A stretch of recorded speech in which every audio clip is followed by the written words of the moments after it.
Brilliant. Iqbal, welcome to another episode of Breaking the Blueprint with me, Vinay Parmar, and my host, Iqbal Javaid. How are you doing? What's been going on? Oh, it's been a crazy few weeks. I feel like I'm on repeat. I say the same thing every time. It just seems to be getting busier and busier with lots of different things.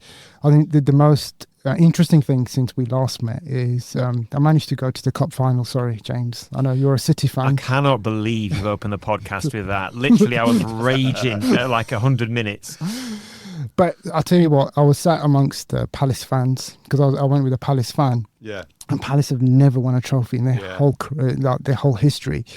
To see how they felt, like the emotion was just like incredible. So I might talk a bit more about that a little bit later on. But yeah, that was a pretty cool experience actually. Yeah, don't do too much because I'm a hard suffering Man United. Well, so am I. So we're all suffering this week. I'll take it. Let's hope come Wednesday. Yeah, that will change. Anyway, back to the podcast. So yeah, welcome to this latest episode of Breaking the Blueprint.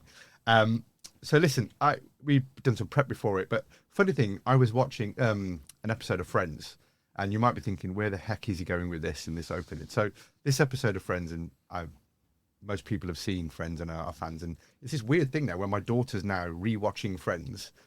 20 years since I first started watching it. I mean, I don't know if anybody else has got kids that now watch Friends. Anyway, this is an episode where Joey and Chandler, who are two key characters, Joey's given Chandler some money because he's now in a job and he feels like he needs to pay him back. But Chandler doesn't want the money, so he's trying to give it him back.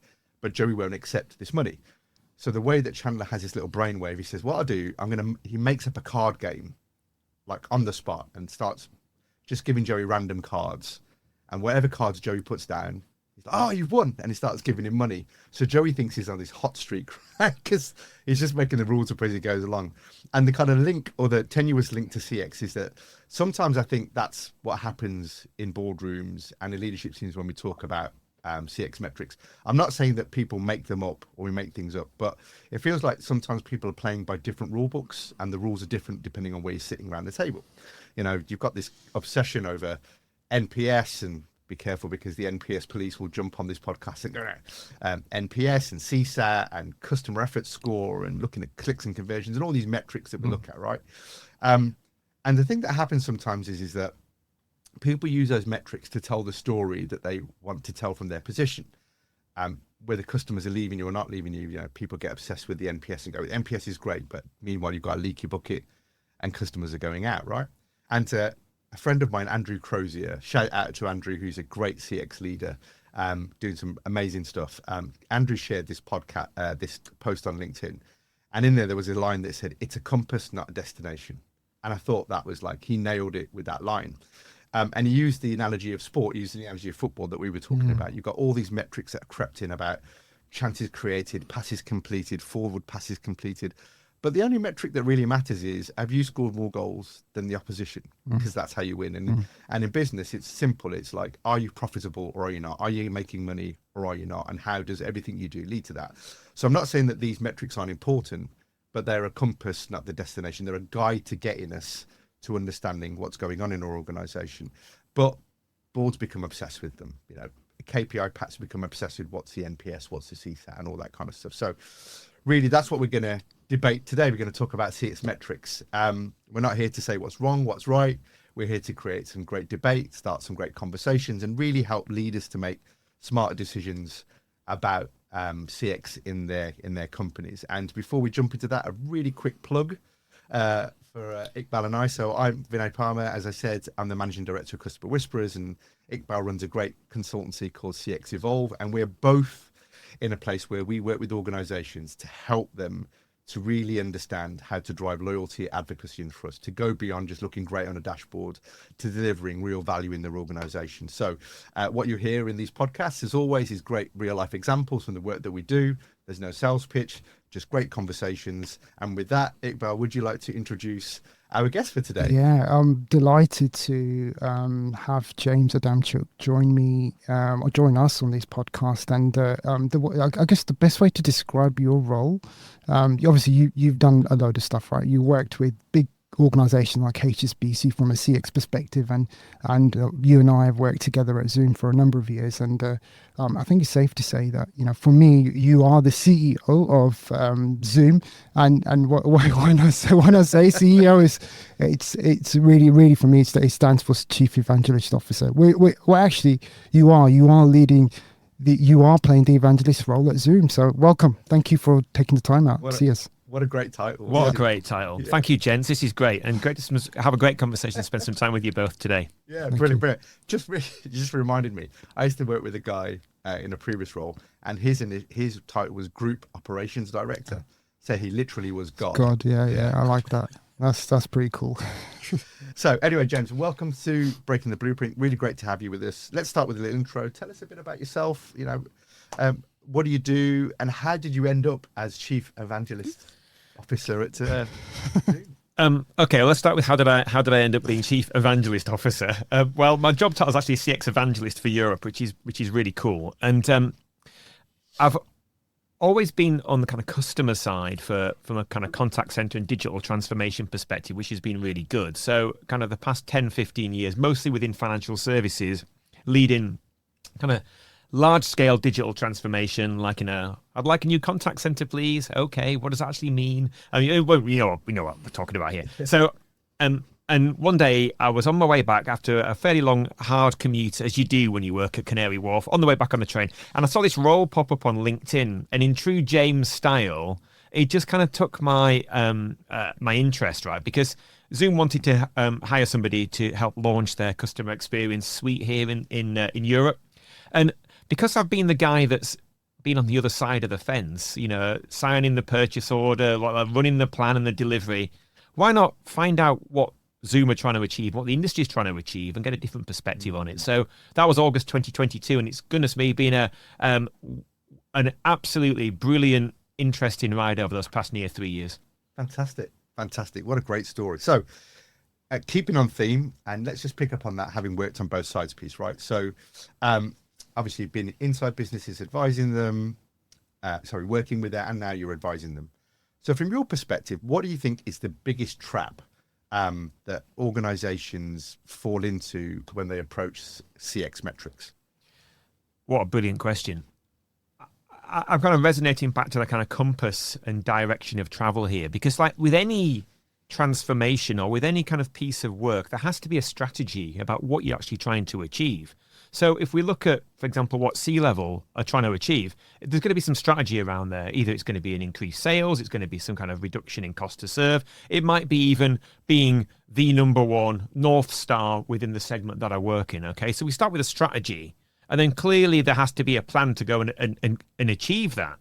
So where CX comes in at this juncture is all the component parts that can help deliver what that strategy is. So again, when we talk about metrics, and again, we can go as old school as you like, you know, average handling time and things like that. And is that really relevant in today's organization when in fact we're looking at much more of an outcome-based approach, right? So I'm really, really big on outcomes. And to kind of build on that, let's think about, you know, the contact center maybe a decade ago, where we had very stressed out department managers and contact center managers literally carrying around reams of A4 paper, stressed to the max. That wasn't insights, that was reporting. So I think we kind of got from reporting to insights, but now we need to take that further step forward to really understand how some of these metrics can influence my organization. Yeah, it's really interesting. I mean, I grew up managing contact centers, and I know we're focusing on contact centers as part of that customer experience, but it is interesting. You know, I've been in contact centers where I've taken AHT out as an immediate measure, like just for planning purposes, it's in, or budgeting, so you get a head count. But actually in terms of performance measurement, it's a really archaic measure. And I remember introducing things like first contact resolution, customer effort score, post-contact NPS or satisfaction. Although I will share one example with you with an organization that I worked with years ago, and they were talking about having 100% satisfaction on all of their calls, and I was like, "That's amazing! How have you 100% satisfaction every single call?" Yeah, that's what we do. Great. So how do you measure it? Oh, at the end of each call, we send the customer a survey. We ask them the question: "How satisfied are you?" Oh, who decides which customers get the survey? Oh, yeah, but the agent chooses. Of course. And suddenly, when somebody says something out loud, Yeah. And suddenly the penny drops. They're like, oh, two and two together. That's just funny. But yeah, I think that, those kind of archaic measures. Yeah, I mean, yeah, I think you're absolutely right. I think we've got the insights now because the technology's there, right? And we're seeing now, like, I'm working closely with organizations who are trying to extract all sorts of data. And just going back to the outcomes, it's always let's start from what it is that you're trying to achieve from this data. Yeah. Because then we can come up with a plan of making change, because right now you still, whilst you're not seeing, tons of paperwork, you still end up with a ton of reports being emailed to supervisors and managers. Okay, so what comes next? What are you doing with this? And I think you're absolutely right. There are so many metrics that have become kind of archaic in the sense that they're just not fit for purpose anymore. But it's just what you do with it. I think some of it could be relevant. Like even average handle time. I get it's an old one, but actually, if your agents are spending far more, much longer with their customers, you've got to get to the bottom of why that's happening. Yeah. Are they not trained properly? Have they not got the knowledge that they need? Maybe we can use a bit of AI to give them some real time support to bring that average handle time down, right? Yeah, ultimately. but you break the AHT down into talk time and wrap time, right? Yeah. If somebody's got really, really long wrap time, that's a different problem. And then in the talk time, how many times are they putting customers on hold? That might give you an indication that something's going on with that. But even broader than that, I think you both touched on it. I think what's been is that we've confused performance indicators with reporting, and haven't made that real distinction often. And it's funny because the example I shared with you in the prep was just on a broader CX note. Was I was talking to a guy who was leading CX in a pest control company, and he was talking about NPS and how they measure it. And he said, it doesn't really work for us. And I said, well, why do you measure it then? He said, well, everyone tells us we have to measure NPS. So we ask our customers, would you recommend us? But of course, we don't really get a high response rate, or customers tend not to. And I'm like, well, why is that? He said, well, think about it. If we're a pest control company, you don't really want to recommend to anyone that you've just used, particularly if you're a restaurant owner or a hotel or any kind of those establishments, right? You don't want to say, yes, we'll recommend you. So we got through talking, and I said, well, what's the thing that really comes through for when you've done a great job, right? And he said, actually, customers that rave about us talk about us trusting us to do a great job, trusting us to be discreet, trusting us to get in and do the job and nobody know that we're there. I went, great. Well, why don't you measure that then? Why don't you measure how much your customers trust you? So that's more like CSAT, isn't it? Like you can come up with a list of questions that are appropriate to your business that actually gives you the kind of results that will help you change the direction of your business if it's necessary. So definitely, I think CSAT. I mean, that's just one example of that. But I think just going back to NPS for a second, because I feel like that's the one that most organizations really tend to benchmark themselves against, right? And I recently came across an organization that were were getting mixed results. And one of the things that we kind of realized is they were asking the customers after the first engagement they had with them on, would you recommend us? Well, the customer's not had time to consume the service, to really kind of get to know you as a brand. The timing of when you ask these questions, I think, is also important, isn't it, from a timing perspective? I think this is really interesting because if you think about like a customer journey and we really focus on personalization, so ensuring that, I've got the right channel, I've got the right agent, I've got the right first contact resolution, if you will. If we make that effort on personalization, why can't we make that effort when it comes to net promoter score, to your point? So in comes the customer journey, net new customer. That shouldn't be some generic NPS question. That's different, right? Yeah. Whereas, and then it's all these tens of millions of dollars that we're spending on things like customer data platform and my amazing CRM or whatever. Customer lifetime value. And I have a different conversation with a customer who's got a different metric there. I think that's quite interesting because it's not to get to a real NPS rather than some just for the sake of doing it NPS. Maybe put a bit of personalization in there. Yeah. That comes with design, though, doesn't it? I agree. I think we're designing on the fly here, folks. This is great. Doing a workshop on the podcast, but I think there's lots and lots of merit in that. But just to go back to your point, I think there is that. Classically, NPS was supposed to be a brand question, which is, would you recommend us? And it was supposed to be a temperature check.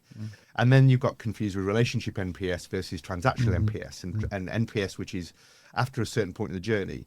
But you've also got companies then saying, well, will ask it after the purchase, get a really high score there, and then they quote that as their overall NPS. So when you're benchmarking, you're not really comparing apples with apples. So the danger in NPS benchmarking can be like, you've got to be really clear about what you're benchmarking against and how confident are you that the NPS measure that you're benchmarking against is at the same point in the journey or for the same segment to get a like for like. And it's tough, isn't it? Hard. Because the benchmarking that I see is we're comparing against the previous year. Like that's what tends to happen. Everybody just wants to see like you know, that number's got to go up year on year. Yeah. And so what are you at what point are you benchmarking? What types of customers are you benchmarking? Are these like existing customers, new customers? Like, so when you actually get into the detail of it, that's when you realize that it's flawed. You do, and picking up on James's point, that personalization piece, because that's the other thing that's frustrating is that we go through all this effort of measuring who are promoters, distractors, and then we treat them all the same anyway. Like, who's really got a program where they take their promoters and treat them any different to anybody else? They might send them an email and say, thank you for completing the survey, but they don't recognize them as, thank you for being an advocate and a fan. We'd really appreciate your feedback. Or, actually then tapping into that base and using them as people that can be part of their product development suite, for example. Hey, we want to invite you in to be part of, as you're a fan, come and talk to us about your experience, help us to, refine our products or our website or our app or whatever the thing might be, versus what are we doing with detractors? And then within that, the subsections, the new customers versus existing customers, returning customers versus customers that are brand new to your brand, overseas, all of those nuances, bringing those in and being able to extract it. And I think that deeper level of segmenting within those buckets, is missing. I don't often see that level of deep dive. Yeah, and what's interesting here is that it can all relate to what your strategy is. Back to the point about strategy. So I want to be the best brand. I want to have the most, advocates for my brand, or I want to increase sales, or I want to reduce churn, whatever it looks like. There's an NPS for that, right? Yeah. So who are you asking? Why are you asking? And is it relevant to your point? Yeah. Because imagine you were doing that. You had a returning customer NPS. That was really high, but you had a new customer NPS that was tanking. That would tell you part of a story that's going on in your organization, that something's different. I don't see that though. Do you guys? I haven't come across that often, actually. The way you've positioned it. I mean, maybe that's a pretty cool idea. We should. And I think that's what board should be doing. And I think partly it's reflective of how the board conversation happens. Because let's face it, a lot of the time, we have these unconscious biases, and we have a picture of who our typical customer is. And so we have an overall score. And then even in the language, customer experience, it's customers experience. We have subsets of customers. We have different demographic segmentations, accessibility, different needs, different wants and expectations. And yet that's not reflected in the way we look at it. And look, that takes work, that takes investment, but that's where the real value is, not in an overall score that gives you a generic, here's a general score of NPS, here's what we think about general customers, because you're missing the nuances and when the opportunity is. This is not an example exactly in that state, but I know previously where we did transactional NPS after people traveled. What we're able to do is break it down by at which station, at which stop, on which service, on which day. And that really helped us to dig deep and go, actually, we found a use case where at one airport, there were 2 terminals and there was a different NPS on each side of the terminals. But it was the same service going in, it was the same team that were there, and we couldn't figure out why that was it. And all it turned out to be was when we did some observation and went down, talked to the frontline staff, talked to managers, stopped passengers and had a conversation, the rotoring of frontline staff was different on that terminal than it was on that terminal. And just a small adjustment suddenly shifted the outcome, and the NPS went up on both, and it was more equalized. Yeah, sometimes difficult to pinpoint. Like there's a great example of an electronics brand that you and I were working on at Zoom, where actually they kind of fed the metrics back into their product engineering regularly, and they genuinely used that data to help improve the product and the services that they offered. But there wasn't a tangible, like, it was because of the data that we're now delivering a great service and a product, but obviously it does impact the bottom line. So I think there's tactical things you can do with the data that you can collect and with the metrics, but overall I think it's just figuring out at a high level what are those real outcomes that we're getting, and actually, rather than, the question shouldn't be what's the NPS score, but what's the outcome of this score, like what are we getting? I think exactly that. It should be informing the quality of questions that they exist. If you've got a CEO sitting there, if they're just accepting that overall NPS, what they should be driving their teams to go say, well, tell me, what does that actually mean? Yeah. Let's break down our subset. How does that relate to what our marketing team are doing or operations team doing? How does this inform them and help them, or tell the story around it? And I think also it's, going back to it, this is just a compass, it's not the destination. Yeah. So it's not supposed to be perfect data by which you can suddenly go, we're going to make a bunch of decisions. It's supposed to be enough data for you to go and ask more compelling questions of your team. Yeah. To help you to understand what's really going on. Yeah. So do you know what really confuses me? Not confusing me, but like there's a lot of people have got a lot to say about this, and I don't understand why the controversy around those that are so pro, like NPS, and so against it. Like, what's the big deal? Like, it's what you do with the data at the end of the day, right? I mean, like, I do wonder why there's so many people that are so kind of stuck in their ways, that they're just not open to looking at different ways of work. Because for me, there's no right or wrong answer, surely, is there? It's going back to how do we go and achieve what the business is trying to do. Yeah, I think that's a really good point. And kind of hearing this conversation, what's kind of top of mind for me here is that are metrics like NPS something that need to be evolved? I'm taking the name of your firm here, Iqbal, but something that shouldn't just be, okay, I've baselined it now, and I'm going to run this static, inverted commas, moment of truth NPS metric for 2 years and leave it. Should we be looking at the compass, saying that, okay, it's doing northeast now, when in fact I actually want it to track at due north. So to do this, I need to make these changes. The point you made around the travel firm that you looked at. Is it another thing just to take metrics like NPS at face value and think it's okay, set and forget, when it actually isn't set and forget? You've got to take that data and get to that next level of analytics. Yeah, no, exactly. I'd love to have a go at that. That's what I miss from the customer side of it. Yeah. But it's dedicated effort and time, isn't 100%. it? What do you do? Do you bring an external consultant in to help you do this, or there's companies out there that kind of just look after this side of things? Yeah, and classically, sometimes you do. Classically, you bring in a consultant who can come in and say things to your board that you can't say. You can't say, yeah, right? That's true. Yeah. Or to challenge the thinking in a way, to position different thoughts. That's what you do, isn't it? Pretty much. That's your role. Yeah. So sometimes it's supporting that internal conversation in being serious for a second. So it's supporting that internal conversation. So yes, you can do that. But I think it's also about CX leaders being brave and challenging that story at that board level and asking those compelling questions and prodding and poking, and stop presenting that this is just a number that we're chasing, and start going, I'm going to give you some real interesting data. Like if you said to the commercial director, we've got some data here that's showing that our recent price change is driving customers away. Yeah. We've got some data here that's showing that we've got high basket account abandonment. We've got customers complaining that they feel like, they're not getting value for money. You present that to a commercial director, they're suddenly going to be interested in your conversation. Versus if you just said, here's the NPS score, guys. It's gone up this month. Everyone will clap and high five you, and then you walk out the room and they'll go, well, they've gone now. Let's have a big boy conversation. Sorry to be generalistic about it, but that's often what happens, right? Yeah. So you've got to make the conversation interesting, and also you've got to invite people in. See it. Metrics like customer satisfaction, maybe NPS more so, and customer effort and all those, they're relatively new and unknown. Most people are looking at classic measures like sales conversion. They're looking at customer lifetime value, they're looking at profitability, looking at more traditional metrics in an organization, operational metrics. So not everybody understands that. So you have to invite people into the conversation to get to understand, what is it that you're actually telling them? What does this measure actually mean? And I think, going back to your question about why so much controversy, I mean, I'm sure there are a billion answers, but I think sometimes it's just human nature. When you've got a measure that works for you and you think that's the way that you should measure something, when you get challenged on that, or when somebody's telling you to do it a different way, you kind of you put out a bit, because that's your crutch. That's the thing that holds up everything you do, right? Yeah, that's true. But NPS, a lot of the time is a vanity metric. It's like judging a business purely on turnover, and not looking at profitability, right? Yeah. It's just I think that's a good point about the profitability at the end of the day, right? Why we're doing all of these things, like the metrics, like how do you tie?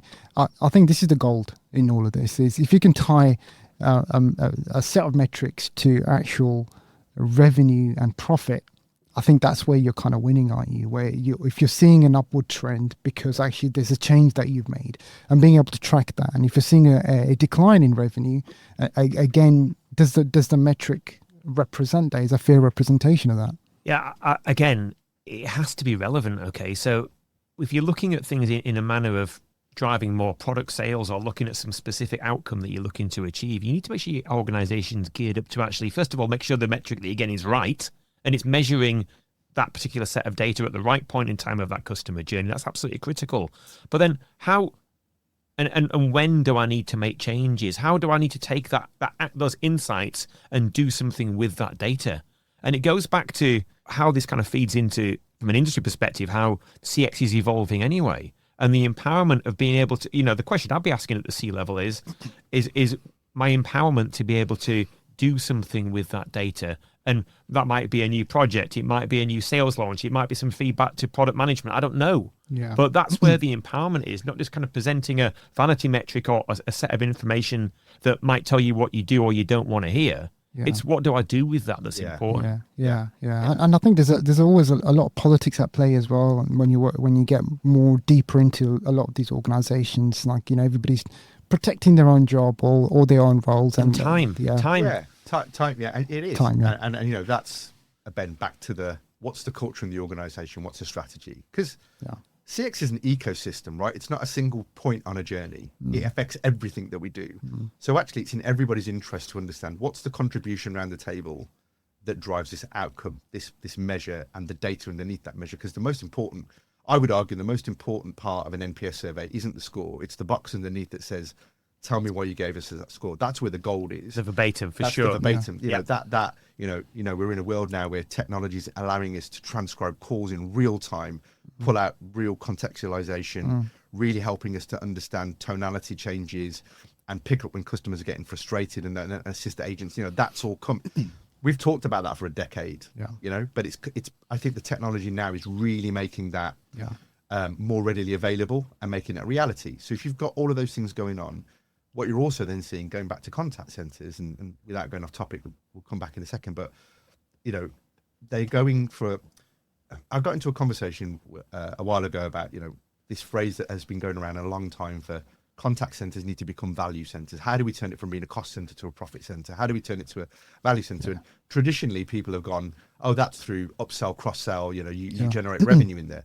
But actually, is the changing of the guard now? The value is in the insight you can get from the conversations that are being had, because now you've got the tools to be able to mine deep, pull out that deep contextualization, and sell that valuable insight into the rest of the organization to help them to make better decisions around the table. So the value is in those conversations. Up until now, the tech hasn't been that great to be able to, at speed, in real time, really unearth some of those gems that are in there. So I think that's part of it as well. But NPS, it's the verbatim. That's where the magic is. That's really where you've got to. And I think obviously, James, you've seen this. The way that AI in itself has kind of really changed the game, and I think what we're starting to extract some of this real value that we're getting in real time, and actually as insights that people can use to start making some decisions. I think what's interesting for me is, yes, we can get customers' opinion on things, but actually AI is probably a better judge of what's going on across your whole entire, the way you're engaging your customers, not just on voice calls, but every step of the way, right? In terms of socially and all of those things. Yeah, I think it's a massive untapped opportunity. And kind of thinking about metrics like talk-listen ratio and sentiment, I think we need to really look at those, because that's a massive opportunity to do something with that information. And to your point, conversations that are actually happening, regardless of the channel, that's gold. I love that you said it was a jewel. It's absolute beyond jewel, this stuff, because it's better than a verbatim, because a verbatim's probably right at the end of an event or during, at post-call and conversation. But this is real insights. How did I show up as an agent? How did I deliver my brand? And that brand could be my doctor's surgery. It could be my travel in company. It could be my financial institution, my regulated business. How am I delivering my brand? And that's massive, because if I'm a CMO or chief marketing officer, I'm really interested in that stuff. Now that's something I want to hear about. Yeah, exactly. You want to know how's this impacting our consideration? How's that impacting our perception of the market? And I think, just as you were talking about those ratio things, there's a couple of things that came up for me. Number one is that's great that we get that insight, but then we've got to empower those team leaders and leaders in the organization to be able to use that data and turn it into actionable insight. And I think that the other thing is that if you think about the metrics we're really using, we're using quite transactional hard metrics about a thing that happens. Point in time. But what drives loyalty and loyalty is emotion. So where are we measuring emotion? How are we really getting an indicator? Now, if you think about the written word, the way that I write something down, the moment you read it, you're the one who's taking the emotion, not me, because you're reading my words and translating them to go, this is what it means. So that's the limitation of taking a written piece of text and a human or somebody going, oh, they must have written it that way. Then layer onto that the complexity of first language, second language, where somebody is, what they meant, what they didn't mean, all of that kind of stuff. But if you're listening to a call, you've got the tonality. You've got the real what's feeling in there. And then the third part I would say is that the volume of contacts you have into an organization in a contact center is far greater than the sample size you have for an NPS survey. So using it alongside NPS, CSAT, customer effort score, basket abandonment, the NPS score, and how was the sale, using it alongside all of those things should help you to triangulate and find those key moments in the journey where you go, we need to drill down deeper here, and here. And that should force your organization to sort of concentrate, focus in, and prioritize those areas instead of just scattergun. It's possible now, right? There's no reason why. What you've said there, I think going back to the point around time is a big problem. And I think we've kind of solved for that because you've got AI kind of taking care of a lot of the grunt work to present the kind of data that you need to be able to pinpoint exactly what's going on. And there was an example recently where working with a fashion retailer, and they put their prices up on a particular product, and they noticed that their complaints went up. And the immediate kind of response, and based on some of the metrics that they were looking at, they kind of decided that it was initially down to the hike in price, right? That was the only thing that had changed. But what actually wasn't the only thing that had changed. They also moved their contact center to Eastern European country. It all coincided. And when they actually digged into some of what people were saying, it was because the people weren't understanding them. Right? When they were calling in, that resulted in, and it wasn't, they were happy to pay, they were getting value from the price increase. They were okay with it. Like the product was still good, but the service they were getting was impacted. So it's just, that's why you've got to go into the detail of it. Otherwise, you'll end up making the wrong decisions. Isn't that an amazing opportunity, though? I mean, to unlock AI in that kind of use case where you can take that unstructured data and just say, how many times were customers asking the agent to repeat themselves? A nice prompt. Let's train our people, our organizations to be able to use this technology. And the insights you can get from that's really powerful. Really powerful. And isn't that exciting for the industry, right? It's massively exciting. And I think, CX leaders, contact center leaders on this call should be suddenly thinking, I'm sitting on a pot of gold here. How do I extract the value from what we have going on? How do I take the C-suite on the journey to really go, geez, like we didn't know this was going on? Or like, I've said this to you before, when you're sitting at that board level, you're getting a narrative written in a board pack that's telling you the reality, giving you a version of the reality, right? I'm not saying that people do it on purpose, whatever, but human nature is you're going to tell a story in the most positive way that you possibly can when you present to your leaders. And when you're at that level, you got so far away from the customers that you're not talking to them daily. You don't have that real-time contact. So that you have this version that's presented to you on which you're making decisions and deciding investments.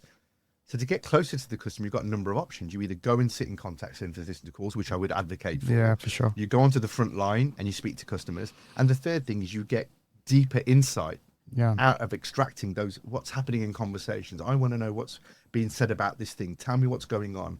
What nuances are you finding? The marketing director saying that the last campaign went really well, or the metrics are saying that, but you're telling me that you're getting lots of complaints because people can't use the coupon code or the QR code that was with it, or people are complaining that they've unable to fulfill, get their order fulfilled.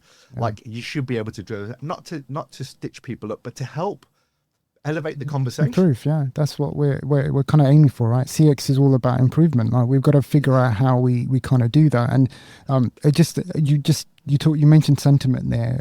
I just got an example recently.